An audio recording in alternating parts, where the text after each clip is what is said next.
నమస్తే, నేను మధు. మీరు చూస్తున్న ఈ వీడియోలో ఏంటంటే Tejas air craft, light combat air craft. ఇది 250 km/h స్పీడ్లో నుంచి వచ్చేసి మనకు ఐఎన్ఎస్ విక్రాంత్ ల్యాండ్ అవుతుంది. వెంటనే జీరోకి రావడం అన్నట్టు with in fraction of seconds లోపల. అయితే ఇది ఏంటంటే ప్రత్యేకత ఏంటంటే ఈ తేజస్ తీసుకురావచ్చే ముందు ఇటు ఆర్మీ వాళ్ళు కానీ నావీ వాళ్ళు కానీ చాలామంది అబ్జెక్షన్ చెప్పారు. అంటే వెయిట్ ఎక్కువ ఉందని, వెయిట్ సరిపోదని చెప్పి, బాంబ్స్ క్యారీ చేయదని చెప్పేసి అని. స్టిల్ ఇవన్నీ ఓవర్టేక్ చేసుకొని కూడా మనం తేజస్ని ప్లాన్ చేసుకోవడం జరిగింది. తేజస్ ఈ రోజున మనకి ఆర్మీలో ఇండక్షన్ చేయడం జరిగింది అన్నట్టు. అట్లాంటి స్పెషాలిటీ ఉన్న ఈ ఎయిర్ క్రాఫ్ట్ ఇప్పుడు మనకెప్పుడు ఈ వీడియోలో కనపడుతూ ఉంది.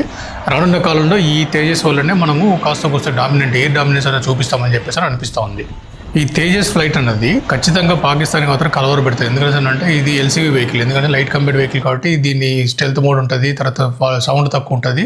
టక్కన అలా పోవడము, ఎక్కడైతే మనకి డెస్టినేషన్ పాయింట్ ఉంటుందో ఆ డెస్టినేషన్ బాంబింగ్ చేసుకోవడం, బ్యాక్ రావడం జరుగుతుంది అన్నట్టు. ఈ రానున్న కాలంలో పాకిస్తాన్కి ఇది ఖచ్చితంగా ఇబ్బందికరమైన పరిస్థితి. దీని గురించి మీ కామెంట్ తెలియజేయండి.